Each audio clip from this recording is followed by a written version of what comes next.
Olá a toda a gente. Estão a ouvir o podcast O Bom, o Belo e o Verdadeiro. Eu sou o José, estou na companhia do João e do André e somos 3 amigos e colegas de filosofia. Cada episódio deste podcast, que vamos publicar de 2 em 2 semanas, vai ser dedicado à exposição e discussão de um problema filosófico diferente. Hoje vamos falar do problema das nossas percepções e da forma como se relacionam com aquilo a que nós chamamos a realidade ou o mundo. Será que temos acesso à realidade tal como ela é, ou que lhe acedemos apenas de forma indireta? Será que podemos aceder-lhe todo? A nossa percepção está mais próxima da realidade que as percepções dos outros animais? E se sim, porquê? Como conseguimos distinguir a realidade de sonhos ou até de alucinações? Bem, são estas questões e mais outras que vamos hoje tentar discutir no episódio acerca da percepção. Antes de começarmos a discussão propriamente dita, eu ia convidar o João a introduzir este tema de forma a ajudar-nos a nós e às pessoas que nos estão a ouvir a perceber um bocadinho melhor daquilo que se está a falar quando se fala do problema da percepção e do acesso à realidade em filosofia. Sei que pode ser um pedido um bocadinho difícil, mas eu tenho confiança na tua capacidade de cumpri-lo. Obrigado, José, por essa confiança. Boa tarde, José, boa tarde, André, e boa tarde a todos os que nos estão a ouvir. Então, eu vou tentar começar a fazer, executar aquilo que tu me convidaste a fazer, e aquilo que se calhar vou tentar fazer é dar preferência não a uma descrição exaustiva do tema, mas mais a trazer a discussão em termos simples para que decorra de uma forma que seja compreensível para o maior número de pessoas possível. Portanto, não vou entrar em detalhes muito exaustivos, mas isso creio que poderá ser feito depois, se calhar, durante a discussão e possivelmente em episódios subsequentes. Portanto, não precisamos de ser muito detalhados hoje. E o objetivo é principalmente que quem nos está a ouvir se interesse e considere fascinantes estes temas que estamos a tratar. Bom, hoje decidimos falar um bocadinho sobre percepção ou sobre experiência perceptiva. O que é que estamos a falar quando estamos a falar de percepção ou experiência perceptiva? Basicamente é aquilo que acontece quando nós estamos a olhar para um objeto ou quando ouvimos um som. Vamos supor que estamos a passear na rua, andamos pelo passeio, o que é que vemos? Vemos casas, vemos prédios, vemos carros, vemos outras pessoas, ouvimos o barulho de construções, podemos, por exemplo, sentir o chão enquanto os nossos pés caminham pelo passeio. Tudo isso é aquilo que chamamos de experiência perceptiva. Normalmente nós assumimos que a experiência perceptiva é uma experiência que nos abre a um mundo ou uma realidade que existe independentemente de nós, ou uma realidade que está lá antes de nós a percebermos e que, se tudo correr bem, estará lá depois de nós não estarmos a perceber. Por exemplo, se adormecermos e deixarmos de ter percepções do mundo externo, nós assumimos que a realidade está lá como estava antes. Essa realidade não é totalmente independente de nós, obviamente, porque nós influenciamos essa realidade, ou pelo menos nós achamos que influenciamos essa realidade. Nós fazemos coisas no mundo, nós propomos ideias, nós, de certa forma, temos impacto naquilo que se passa à nossa volta. Mas essa realidade é, noutros aspectos, completamente independente de nós. Há muitos objetos e muitos organismos vivos que existem independentemente de nós. Esses organismos fazem coisas independentemente da nossa mente ou da nossa constituição psicológica. Esta, podemos dizer, é a nossa atitude natural acerca da experiência perceptiva. É que ela nos abre a um mundo de coisas que não são criadas ou não são dependentes da nossa atividade cognitiva ou mental. Dito isto, por vezes a experiência perceptiva não nos abre a uma realidade externa. Pode ser, por exemplo, aos estados do nosso próprio corpo ou até aos estados da nossa mente, da nossa consciência. Por exemplo, quando conseguimos perceber que temos uma dor, por exemplo, isso aí é algo que poderíamos chamar uma introspeção. Portanto, estamos aí a aceder aos conteúdos da nossa mente. Ou pode ser, por exemplo, à posição do nosso corpo, se estamos sentados ou se o nosso braço está dobrado ou não. Isso aí podemos chamar não experiência perceptiva do mundo externo, mas propriocepção.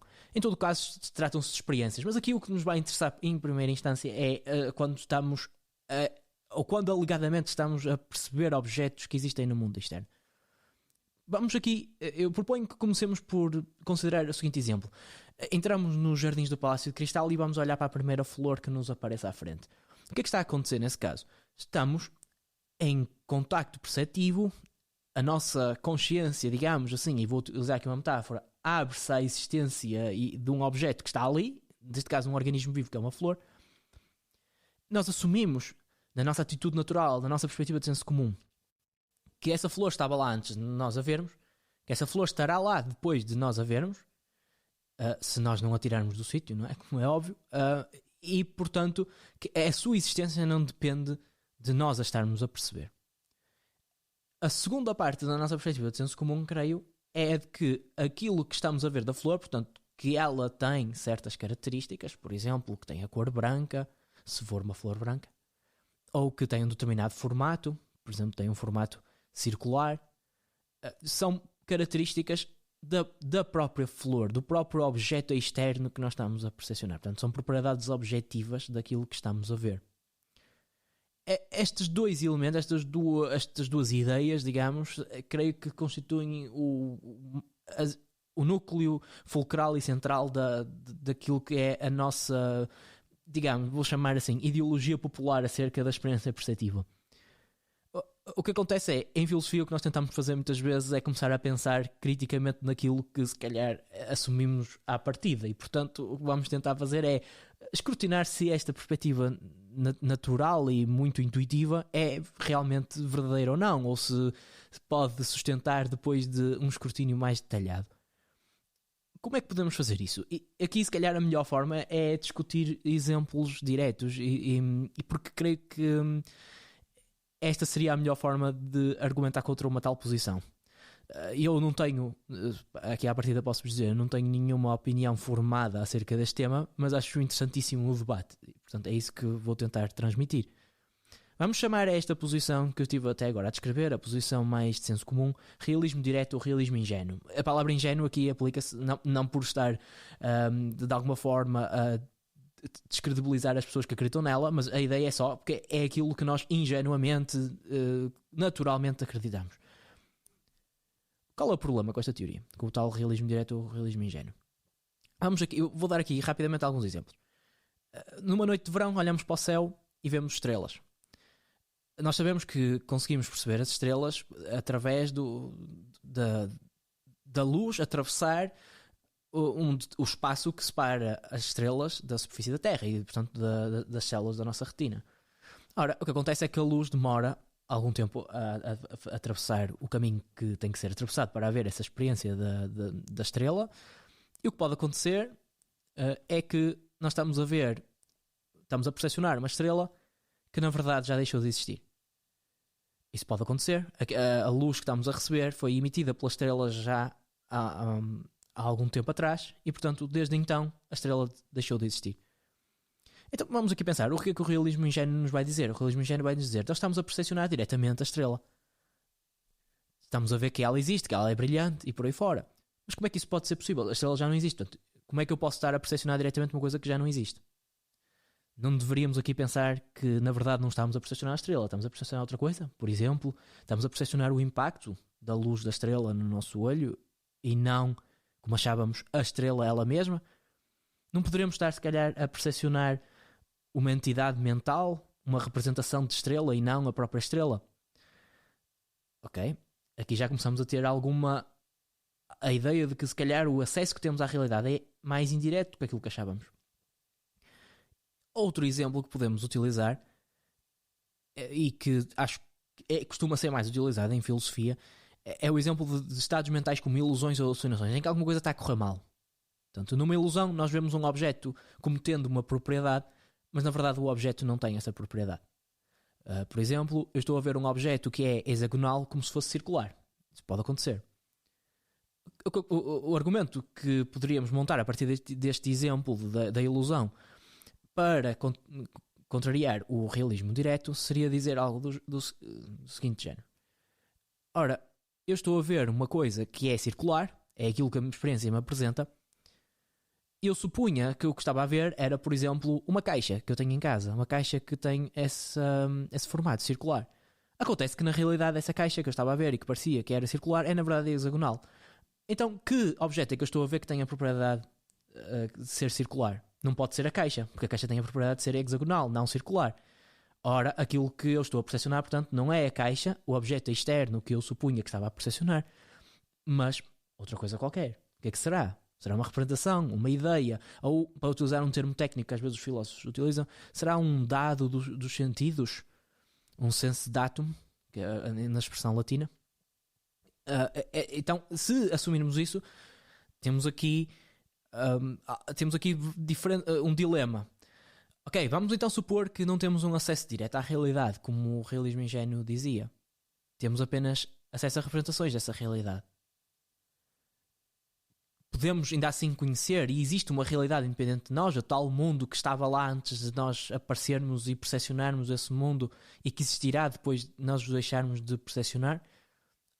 Será que podemos conhecer? E alguns filósofos aqui, os tais realistas indiretos, vão manter a parte realista. Vão dizer, sim, existe esse mundo independente de nós está lá.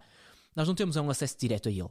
Mas nós ainda assim podemos pensar e conhecer coisas acerca dele através das representações que temos na nossa mente dessas coisas que compõem o mundo. No entanto, há outros filósofos que ficam descontentes com esta perspectiva, mas não abandonam a parte de dizer que aquilo que estamos a percepcionar, na verdade, não é um mundo independente de nós, são coisas que podemos chamar mentais, mas vão dizer essas coisas mentais são precisamente os objetos externos com que normalmente nos confrontamos. Aquilo que nós consideramos que eram os objetos independentes de nós, não são, na verdade, objetos independentes de nós. Por exemplo, quando eu estava a ver a flor, eu estou mesmo a ver a flor, mas a flor não é nada mais do que uma coleção de ideias, ou uma coleção de representações na minha mente. Estes filósofos, normalmente chamados idealistas, são bem representados, e um livro introdutório à filosofia vai sempre mencionar este nome, pelo filósofo irlandês, que também era bispo, George Berkeley. É normalmente estudado em introduções, por exemplo, à filosofia, à epistemologia, à filosofia do conhecimento, à forma como, quando estamos a estudar, a forma como podemos ter acesso à realidade. E portanto, temos aqui três perspectivas. Aquilo que eu tentei apresentar foi três perspectivas: um realismo mais direto e ingênuo, que mantém então, existe uma realidade independente de nós percepcionamos diretamente essa realidade. Podemos ter aqui um realismo indireto, que mantém a ideia de que existe uma realidade independente de nós, mas nega o acesso direto a essa realidade, apesar de não negar que nós possamos ter conhecimento indiretamente dessa realidade. E depois temos a posição idealista, que vai manter o acesso direto, mas retira a parte da independência desses objetos em relação à nossa mente. Peço desculpa pela introdução longa, mas foi para tentar precisamente cumprir aquilo que o José me convidou a fazer. Okay. E fizeste-o muito bem. Acho que fiz bem em depositar a minha confiança em ti. André, está tudo certo? Consegues ouvir-nos bem? Eu esqueci-me de referir, mas nós estamos aqui a gravar este episódio de uma forma um pouco diferente, e vai ser assim que vamos gravar os próximos episódios, porque o André neste momento está no Brasil, então estamos a fazer a gravação à distância. E pronto, naturalmente com isso surgem algumas questões técnicas e coisas que ainda estamos a aprender a navegar. Está tudo a correr bem, André? Estás-nos a ouvir em condições? Sim, tudo perfeito, eu ouvi perfeitamente. Espero que vocês também me escutem bem aí. Olá a todos, olá José, olá João. A introdução que o João trouxe foi muito bem resumida no ponto, diferenciando três posições que são muito tratadas dentro da percepção: o realismo direto, realismo indireto e o idealismo. Eu só queria fazer um destaque aqui que eu acho que é uma coisa interessante, né, quando a gente estuda percepção, que a percepção, ela muitas vezes ela pode cair em duas temáticas distintas da filosofia. A primeira delas é a epistemologia, ou seja, qual que é o acesso que nós temos ao mundo. Isso é uma pergunta essencialmente epistemológica: como que nós construímos conhecimento e como que o conhecimento é construído a partir daquilo que a gente percebe da realidade. Então, a percepção ela vai entrar numa questão do próprio conhecimento, como ele se dá. E é interessante também que o estudo da percepção ele pode levar também a questões metafísicas, né? Que é, se eu percebo o mundo de tal forma, isso significa que o mundo é tal como eu vejo. Então, isso é uma afirmação essencialmente sobre a realidade, não sobre a percepção. Então, ou seja, eu tenho a percepção, e aí, logo após essa percepção, eu julgo que o mundo é aquilo que eu vejo. Então, isso já é uma forma de metafísica. Então, esses dois assuntos eles vão sempre estar de mão dadas nesse debate sobre a percepção. Sobre o que o João trouxe, a ideia do realismo ingênuo, ela é de fato o que muitos filósofos chamam de atitude natural, que é confiar plenamente naquilo que a gente vê. E é óbvio que no dia a dia a gente tem que partir desse pressuposto, né? Se eu vou atravessar a rua, por exemplo, e eu vejo um automóvel na minha direção, eu não vou me questionar filosoficamente se esse objeto que eu percebi na minha direção ele existe ou não existe, ou se ele está na minha mente ou não. Então, no nosso dia a dia, a gente precisa de uma atitude natural que é: eu vou confiar nos meus sentidos, eu vou confiar na minha percepção de mundo. Porém, filosoficamente, a percepção ela se torna um problema, como o João trouxe alguns exemplos. Por exemplo, o exemplo da estrela. A estrela já não existe mais, mas de qualquer forma nós continuamos a vê-la. Então a pergunta é, afinal de contas, o que eu vejo se o objeto que eu percepciono não está lá? Ou em caso de ilusões mais cotidianas, por exemplo, é olhar para uma rocha, para uma pedra e achar que é outra coisa. Achar que é um cão deitado, achar que é um outro animal qualquer. E aí, essas questões de ilusão da percepção, ou quando nós temos uma percepção que nos engana a respeito da realidade, ela coloca em xeque o realismo ingênuo, ou o realismo direto, que é essa ideia justamente de que aquilo que eu vejo é o mundo tal como ele é.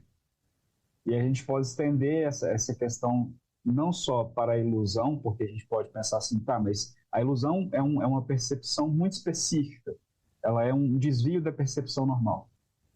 Mas vamos supor que não só é o caso do ser humano, ou o ser humano que tem ilusão ou não tem ilusão, mas outros aparelhos cognitivos, outros animais, por exemplo, conseguem perceber outras cores na realidade, cores as quais nós, seres humanos, não conseguimos enxergar, por exemplo, ultravioleta, infravermelho. Os pássaros, por exemplo, existem estudos mostrando que, por exemplo, os pássaros que são mais coloridos para nós, seres humanos, um azul muito forte, um verde muito forte, na visão dos próprios pássaros, existe ali um mix de cores que nós, seres humanos, não conseguimos percepcionar a partir dos nossos olhos. Então a questão é, olha, então se eu vejo uma cor em um pássaro, né, julgo, o pássaro é azul, e a partir daí eu faço o seguinte julgamento: o pássaro é azul independentemente de qualquer coisa. Ora, mas o aparelho cognitivo do pássaro, ou pelo menos o aparelho percepcional do pássaro, que são os olhos, etc., consegue enxergar outras cores. Então a questão é, quem enxerga de fato a realidade como ela é? É o pássaro, sou eu, ou será que nós dois, nós ambos animais, temos acesso a propriedades diferentes do mesmo objeto, da mesma coisa? E aí é que entra a questão do realismo indireto, né? Então, quer dizer, apesar de conseguirmos enxergar as coisas, percepcionar as coisas tal como elas são, nós percepcionamos apenas certas propriedades que somos, entre aspas, programados para ver. Só que isso também vai gerar um problema sério, que é, ora, então significa que eu percebo certas propriedades da realidade, mas não exatamente a realidade tal como ela é. E aqui entra uma questão já indo para o lado idealista da coisa, né? O Berkeley, que o João mencionou, ele é um idealista por excelência, porque ele nega a realidade. Ele vai dizer que o ser é ser percebido, ou seja, só existe realidade enquanto ela é percebida. Então, os objetos independentes da mente, nós não somos capazes de afirmar que eles existem de fato. Um outro filósofo que se aproxima disso é Kant. O Kant faz uma diferenciação entre fenômeno e número. Fenômeno é aquilo que eu percebo da realidade, com suas propriedades, e o número, ele vai chamar de número, é a coisa em si, a realidade em si mesmo. Então, e o Kant vai dizer, olha, a realidade em si mesmo existe, mas eu não sei o que ela é. É impossível saber exatamente o que a realidade é em si mesmo. Por quê? Porque para eu dizer o que a realidade é, eu preciso percepcioná-la. E a minha percepção me garante apenas certas propriedades da realidade. Então, a única coisa que nós podemos de fato estudar é aquilo que nós percepcionamos, e não podemos estudar a realidade em si mesmo. E isso vai gerar consequências, inclusive para o estudo científico contemporâneo, por exemplo. Quando a gente pensa que a ciência ela consegue aproximar-nos da verdade ou da realidade tal como ela é, fica a dúvida, do lado filosófico, obviamente. Se aquilo que nós percepcionamos, seja a partir dos nossos sentidos ou a partir dos nossos aparatos tecnológicos com o qual produzimos a ciência, se revelam de fato a realidade tal como ela é, ou se revelam apenas propriedades da realidade que aparecem para nós assim. Bom, enfim, isso foi só para complementar um pouco o que o João trouxe. A gente pode continuar um pouco mais esse debate. Tem outros filósofos contemporâneos que também vão tratar desses problemas e que aprofundam um pouco mais. Um dos problemas que, mais no lado epistemológico, que pode surgir, e acerca do qual eu vos queria perguntar o que é que acham, pode surgir, e que vocês acabaram por já referir, que podemos, do facto de algumas vezes nós estarmos enganados acerca das nossas percepções e do facto de novamente nós estarmos no acesso ao mundo limitados àquilo que são as nossas percepções, pode surgir o desafio cético em relação à nossa possibilidade de obter conhecimento objetivo. E a mim parece-me que, por um lado, pronto, realmente é verdade. Portanto, é verdade que nós não temos um critério que seja completamente confiável para fazer essa distinção. Se pensarmos, por exemplo, naquele caso famoso do Descartes, de como é que nós conseguimos distinguir um sonho da realidade, porque muitas vezes nós estamos a sonhar, às vezes temos consciência de que estamos a sonhar, isso pode acontecer, mas existem vezes em que não temos de todo essa consciência e, portanto, nada nos garante que a nossa história de vida até este momento não passou de um sonho e que, entretanto, nós vamos acordar para a realidade, portanto, um bocado tipo Inception, não é? E que isso até pode continuar a acontecer e vai saber e nunca mais chegamos à realidade tal como ela é. E, portanto, existe um desafio filosófico, não é? Que advém dessa limitação em que nós nos encontramos. Mas depois, ao mesmo tempo, parece-me que nós, para obtermos conhecimento, temos que assumir que existe que existe algum critério, certo? E como disseram também, se tiver um carro a aproximar-se de nós não vamos estar a pensar, será que isto é um sonho? Eu não tenho bem critério para distinguir o sonho da realidade. Mas mesmo em casos não tão dramáticos, temos que o fazer. E então, pronto, o que eu queria discutir, eu queria vos perguntar como é que vocês se relacionam com este drama do ceticismo filosófico. Para mim, pronto, acho que é algo que é interessante e que sempre me fascinou, esta falta de um critério final, não é? Para a distinção entre a realidade, entre o que é real e o que não é. Mas a certa altura eu sinto que foi algo que eu tive que, pronto, deixar de lado e apesar de ter valor, porque acho que nos pode tornar epistemicamente mais humildes, portanto mais humildes acerca do conhecimento que podemos ter sobre a realidade e se calhar por vezes menos dogmático, pode ajudar-nos a tornar-nos menos dogmáticos. Mas pronto, ainda assim acho que depois em termos pragmáticos é algo que tem que ser dispensado muitas vezes. E pronto, eu queria vos perguntar se a questão este ceticismo radical que pode resultar destas questões, se foi algo com que vocês alguma vez se debateram, se a vossa posição é pronto, se acham que não é uma posição muito coerente, ou que é uma posição que se derrota a si própria, por exemplo.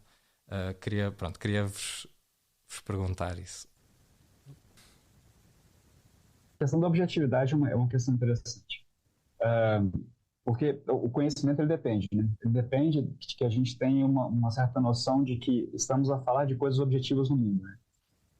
E quando essa noção de objetividade surge, né, principalmente na filosofia moderna, que vai fundamentar as ciências, a ideia é basicamente o seguinte: olha, a gente tem que, ao produzir conhecimento, nós temos que falar de coisas ou relações no mundo que se dão independentemente do ser humano, né? Que a nossa mente é capaz de captar, mas que mesmo que eu não capte essas coisas acontecendo no mundo, elas continuam lá acontecendo. E essa noção de objetividade, ela ganha um fundamento muito forte com os empiristas.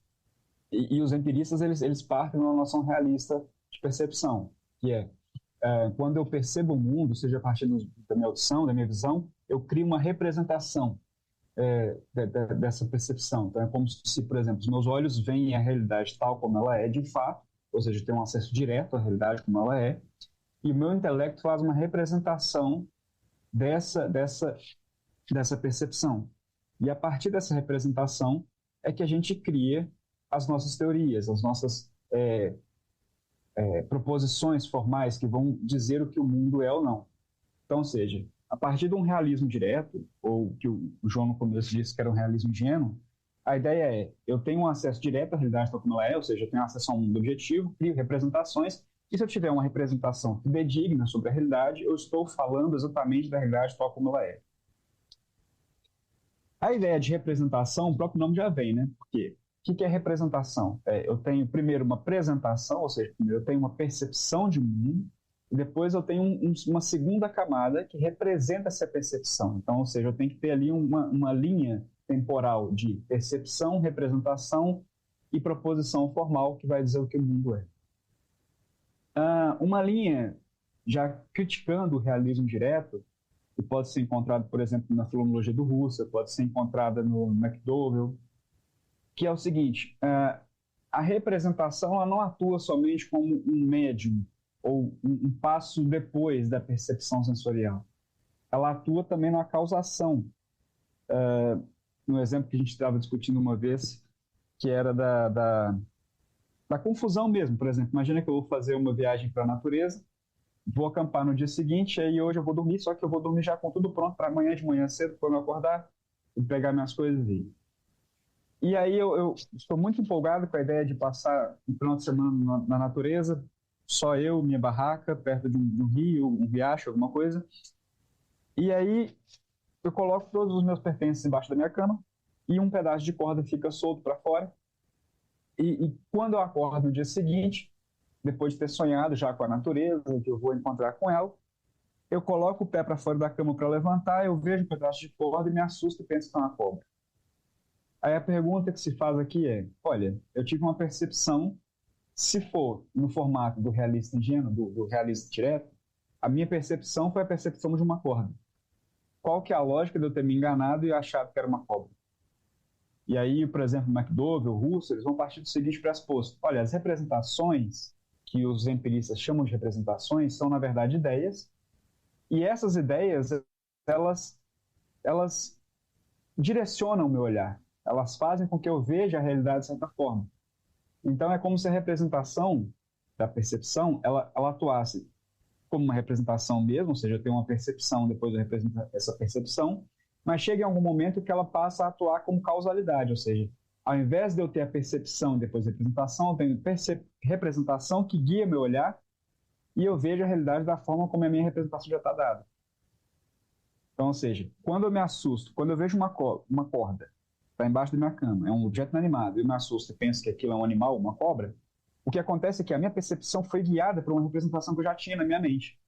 Então, quando eu olhei para a realidade, eu achei que a realidade era aquilo que estava na minha mente, não aquilo que está na realidade de fato.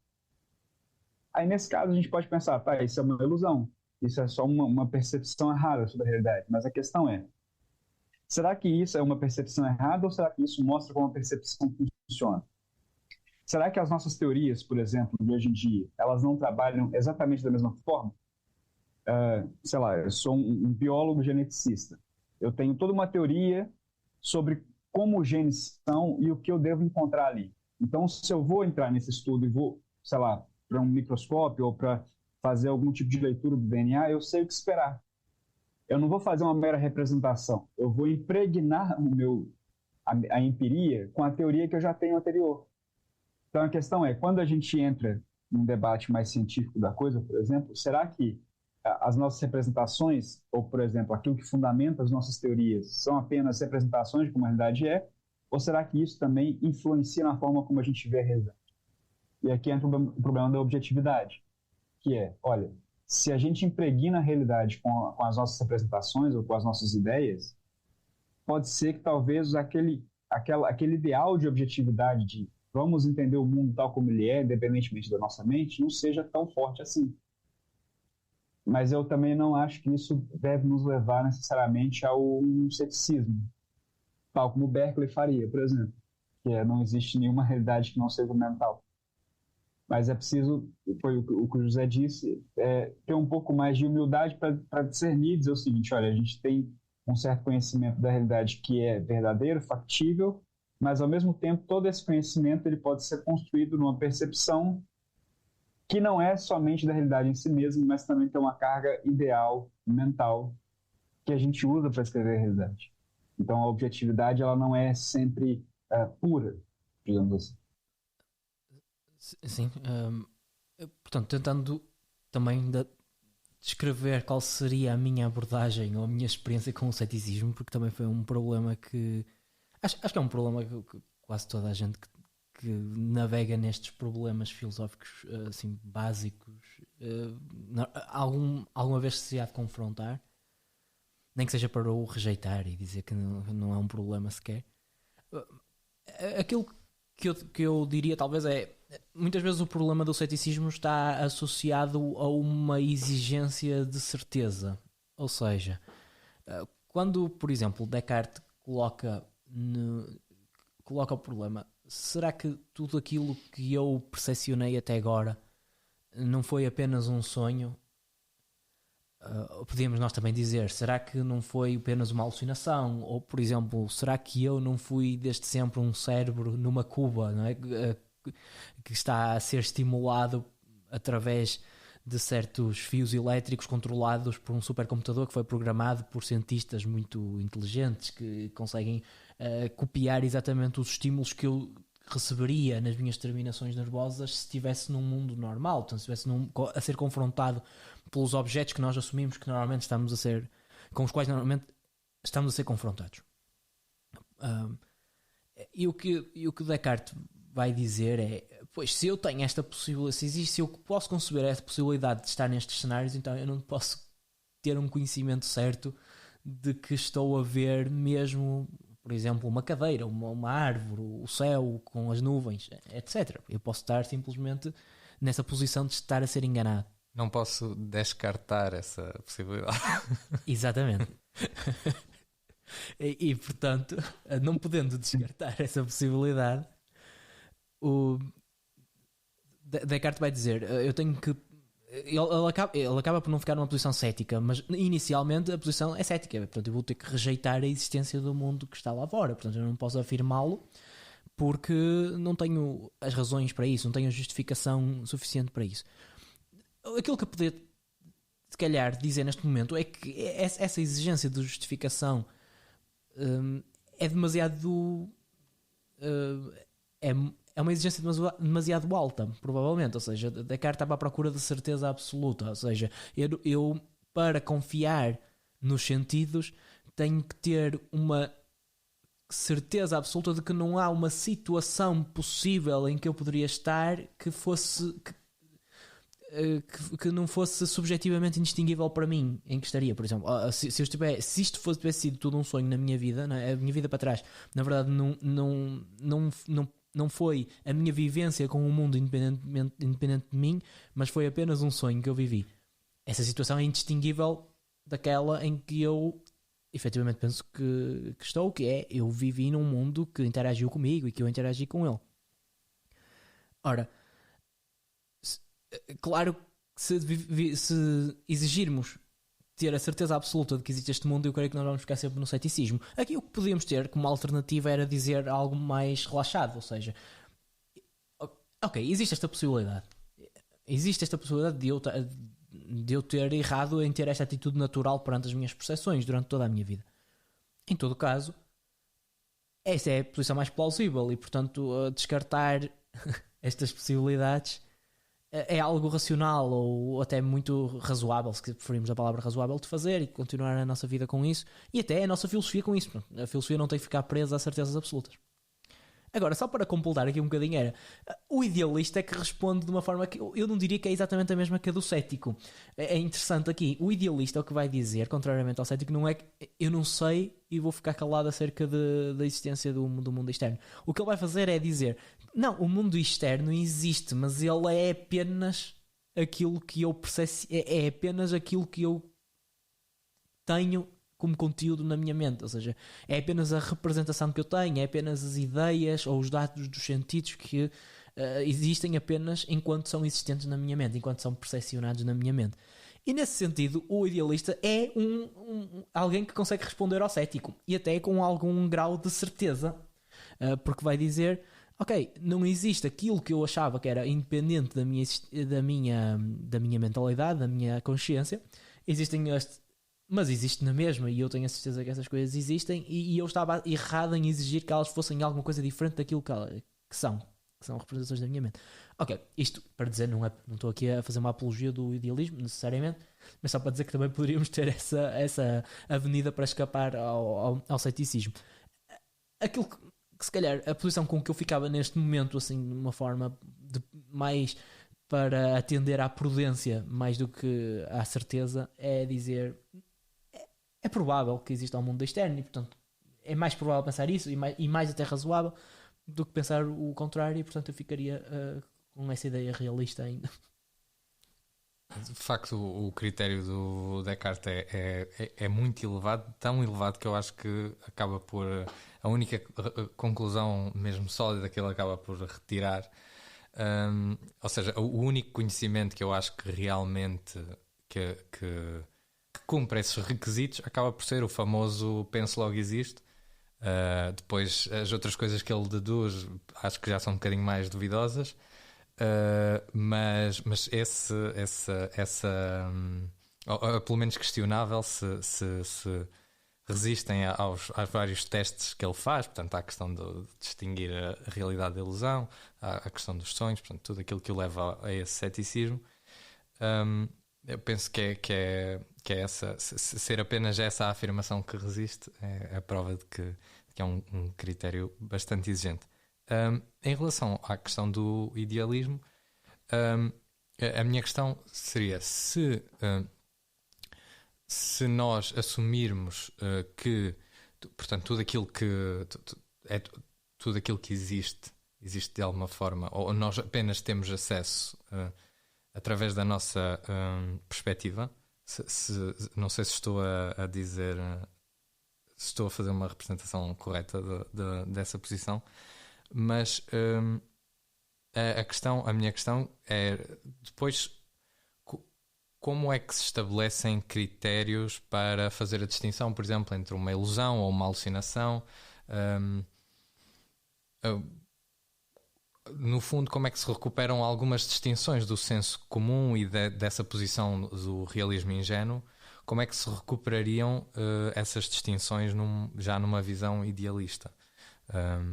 Acho que podia ser interessante. Eu hoje estou aqui a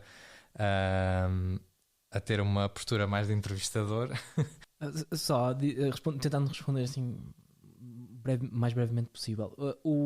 Aquele idealista paradigmático que nós referimos antes, o George Berkeley, era também teísta, ou seja, acreditava na existência de Deus, e isso deu-lhe bastante jeito para explicar algumas coisas no seu idealismo. Ou seja, o princípio dele de existir é ser percepcionado, depois passa a ser algo não muito controverso quando ele diz: quando nós não estamos a percepcionar uma coisa, ela continua a existir porque Deus está lá para a percepcionar. Já não tem que ser Deus faz esse serviço que é preciso ser feito, que é percepcionar as coisas, e no fundo elas existem independente da minha mente individual, porque existe uma mente que percepciona tudo. E provavelmente ele diria, então, quando há uma alucinação, aquilo que acontece na alucinação é precisamente, e eu estou a percepcionar, existe aquilo que eu estou a percepcionar enquanto é coisa alucinada, mas Deus não está a ter essa percepção. Portanto, só está a ter a percepção de eu estar a ter essa alucinação e não a ter a percepção dessa coisa que eu estou a alucinar. E portanto aí faria uma distinção, não é? Entre o que é alucinação e o que é, digamos, mundo real. Ok, isto, no entanto, é um idealismo teísta, um idealismo com a mente divina a ajudar teoricamente. Agora, um idealismo que não pressuponha que existe Deus, portanto, existem apenas mentes individuais, concretas e finitas, não é? Vai ter um problema, porque é verdade, tem que responder a essa pergunta. Qual é a diferença então entre uma alucinação e uma experiência que nós assumimos que é verídica? Se calhar aqui a melhor forma do idealista seria dizer que existe uma diferenciação entre a estrutura ou a coerência da maior parte das nossas percepções. Nós conseguimos assumir que elas pertencem a um mundo que funciona de uma determinada maneira, normalmente, que se ligam de uma determinada forma umas com as outras. Por exemplo, eu vi uma pessoa ontem e, portanto, a minha mente fez uma representação de uma pessoa ontem, e hoje ela continua a fazer coisas. Ou seja, se eu for a um determinado sítio vou encontrá-la outra vez, se for à casa dessa pessoa vou encontrá-la outra vez. A percepção está lá, de certa forma essas percepções têm alguma coerência, mas depois numa alucinação se calhar essa coerência perde-se, e portanto aí havia uma distinção. É como se aquelas, não é que essas coisas não fossem reais, mas nós descartamos essas alucinações porque elas não entram no mesmo padrão coerente que as outras percepções entram. Isto, claro, poderia ser bastante complicado e começa a ficar um bocado implausível defender este tipo de coisas. No entanto, estamos aqui para considerar essas implausibilidades, ou melhor, eu não vou dizer implausibilidades, essas coisas esquisitas que se calhar à partida parecem esquisitas, mas se calhar vamos a ver e até poder-se-ia conseguir defender tal coisa. Não sei se respondi à tua questão, José. Sim. No caso dos sonhos também, pronto, não existe propriamente um fio condutor entre os sonhos que nós vamos tendo. Normalmente não temos memória de grande parte também, e isso não acontece no resto da nossa vida. Claro que há sempre margem para a dúvida, mas isto pode ser um sonho e dentro desse sonho há outros sonhos que são confusos e este não. É certo que não é uma atitude razoável a tomar,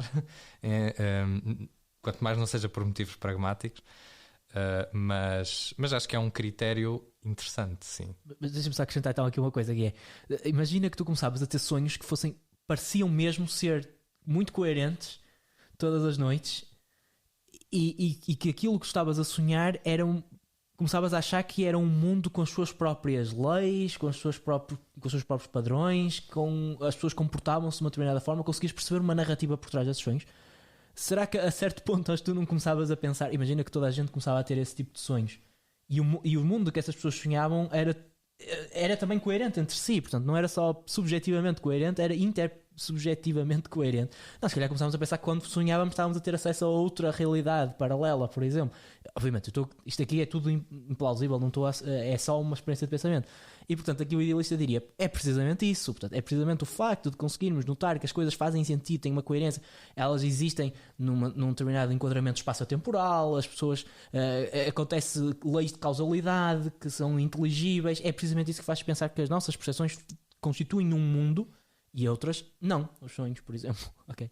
Não, o problema do idealismo é o seguinte, é que quando ele é radical, ele vai levar a um problema cético, mesmo que seja um idealismo teísta, como o João trouxe, que é o seguinte: aquela frase famosa do Berkeley, né? Ser é ser percebido, ou seja, não existe realidade independentemente da mente.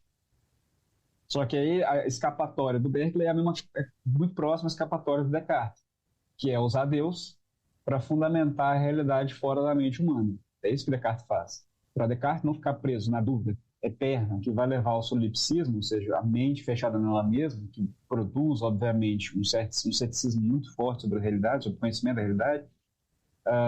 Mesmo no caso do Berkeley, mesmo que exista uma mente que está fora da minha mente e que consegue percepcionar tudo, se no caso seria Deus, a realidade não passa de um sonho divino. É basicamente isso. É como se a realidade que eu percebo, ela tá na minha mente unicamente, mas se eu, por acaso, ficar inconsciente e não tiver mais realidade, existe uma outra mente que garante a realidade. Então, ou seja, existe uma percepção que vai ter que garantir a realidade dela mesma. Então, isso gera um problema solipsista, que é só existe mente, não existe realidade. Só existem ideias, né? Esse é o problema do idealismo radical. Um idealismo mais moderado, talvez com um toque mais contemporâneo, vai dizer, olha, não, existem coisas físicas, realidades objetivas, digamos assim, que são independentes do pensamento. O problema maior é que nós não conseguimos ter acesso algum a essa realidade se nós não utilizarmos de processos ideais para descrever. Se nós não utilizarmos da nossa percepção para poder descrever. E aí, pegando um toque mais contemporâneo, por exemplo, o Thomas Nagel, ele dizia assim, olha, é descrever a realidade tal como ela é, independentemente do aparelho cognitivo, independentemente da percepção de cada um. O problema é que, para descrever a realidade, eu tenho que ter percepção.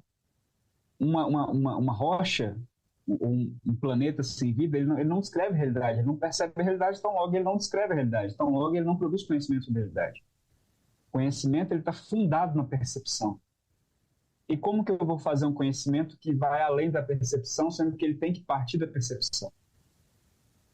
Então, o idealismo mais moderado contemporâneo hoje, ele vai contra uma ideia realista, ingênua, de que a gente descreve a realidade tal como ela é.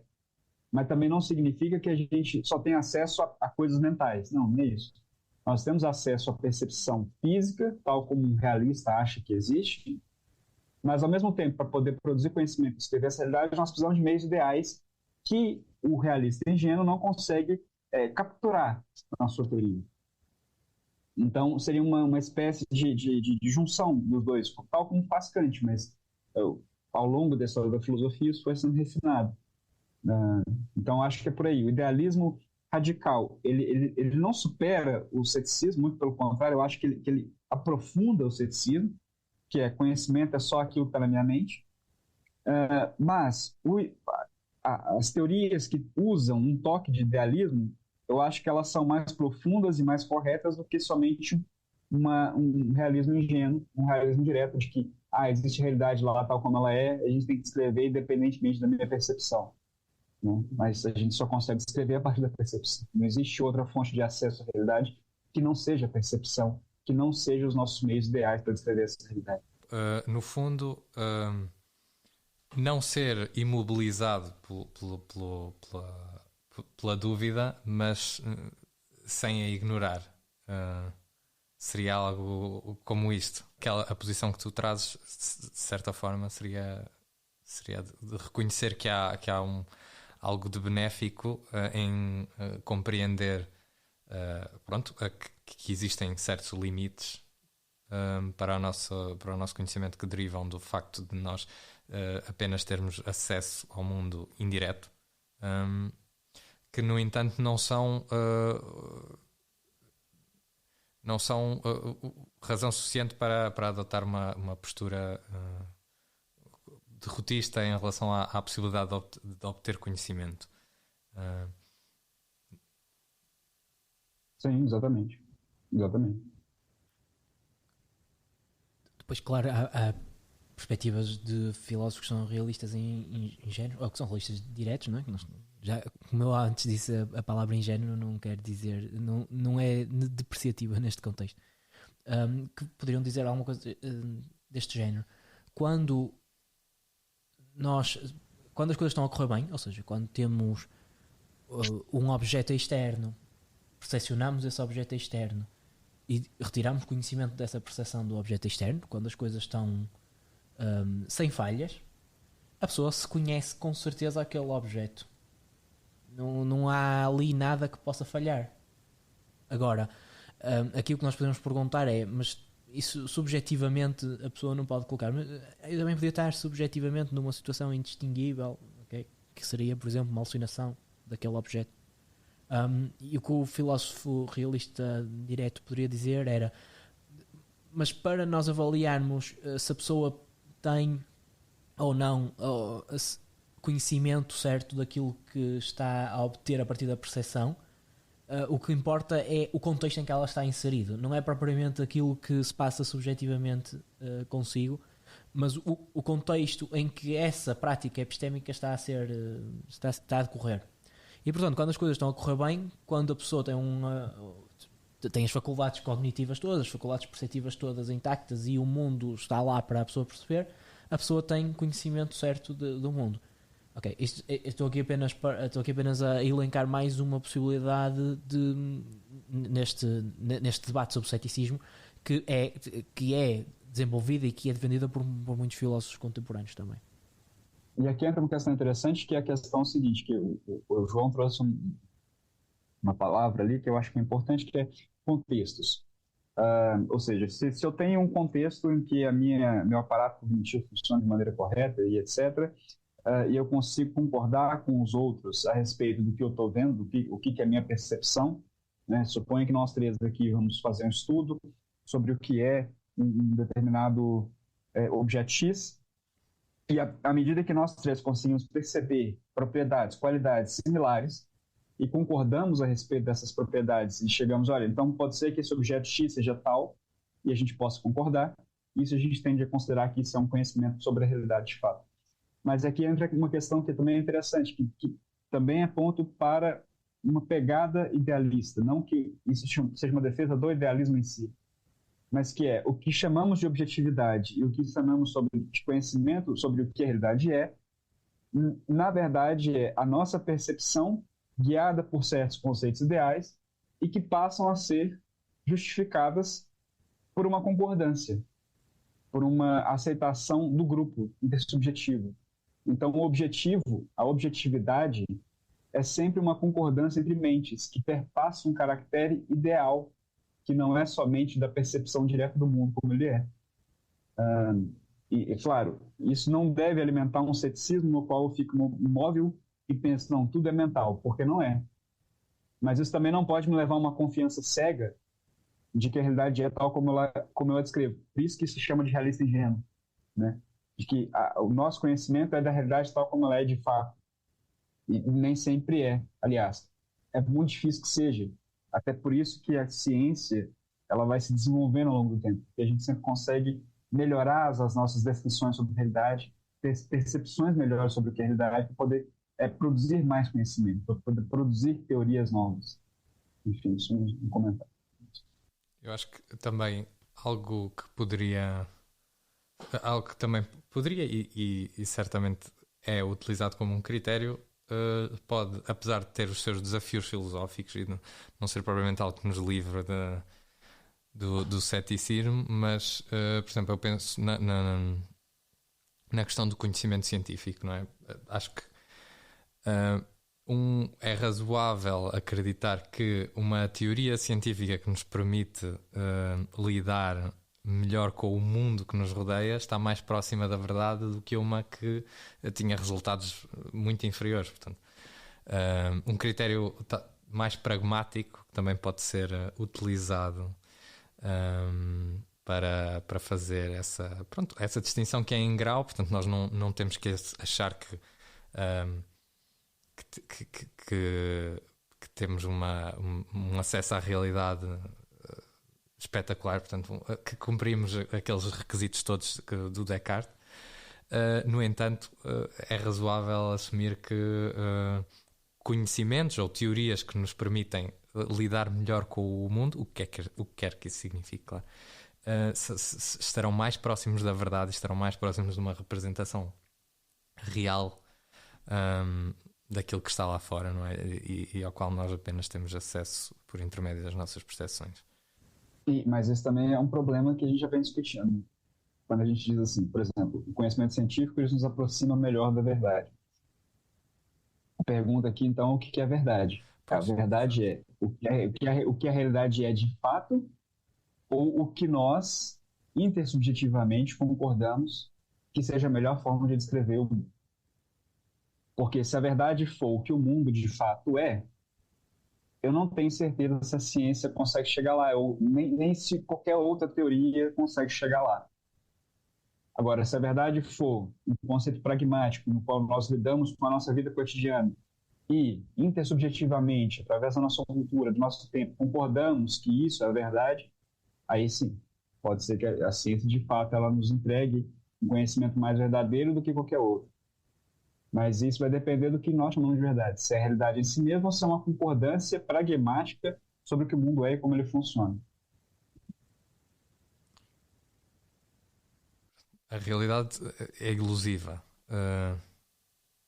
Aquilo que eu estava a sugerir é que, uma vez que é ilusiva, mas que nós nos temos que agarrar a alguma coisa, mas quase como se estivéssemos numa sala às escuras, não é? E estivéssemos a palpar as paredes e a tentar descobrir: será que isto é uma porta, será que isto é uma parede, será que é uma janela?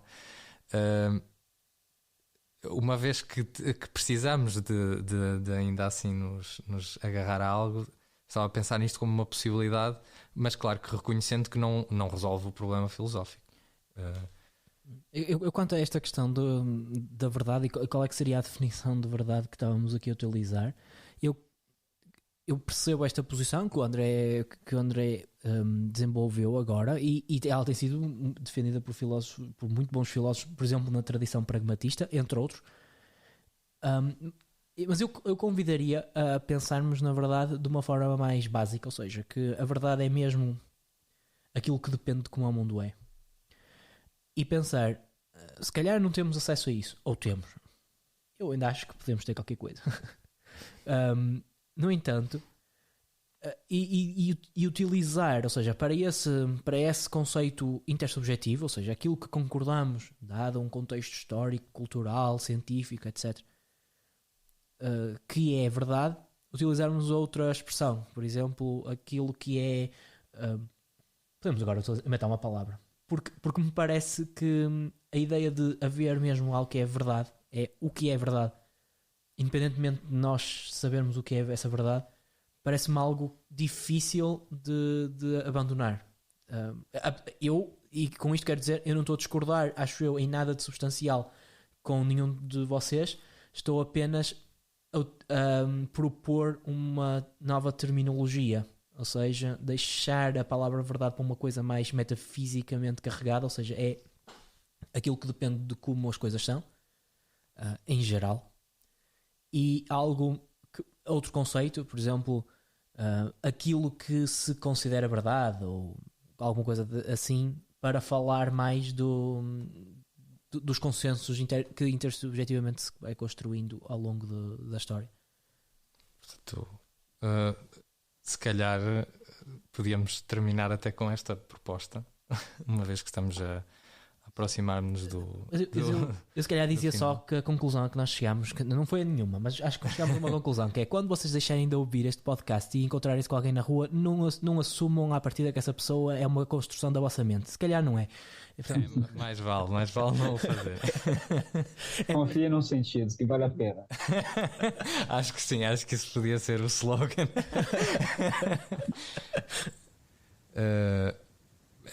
Pronto, é isso. Não se alejem ou assim por causa das coisas que nós tivemos para aqui a dizer. Nós se calhar devíamos pôr aqui uma nota, um aviso, não era no início. Tudo o que estamos aqui a dizer são apenas especulações filosóficas. Não levem muito isto a sério. Não tentem isto em casa. Exatamente. Isto foi aqueles avisos. Foi feito por profissionais. Nós não somos profissionais. Neste caso não, mas pronto. Bem, então chegamos assim ao fim de mais uma discussão do nosso podcast, O Bom, o Belo e o Verdadeiro. Obrigado, André, obrigado, João, e obrigado a toda a gente que ouviu este episódio. E pronto, esperamos que tenham gostado e que nos voltem a ouvir em breve. E até à próxima.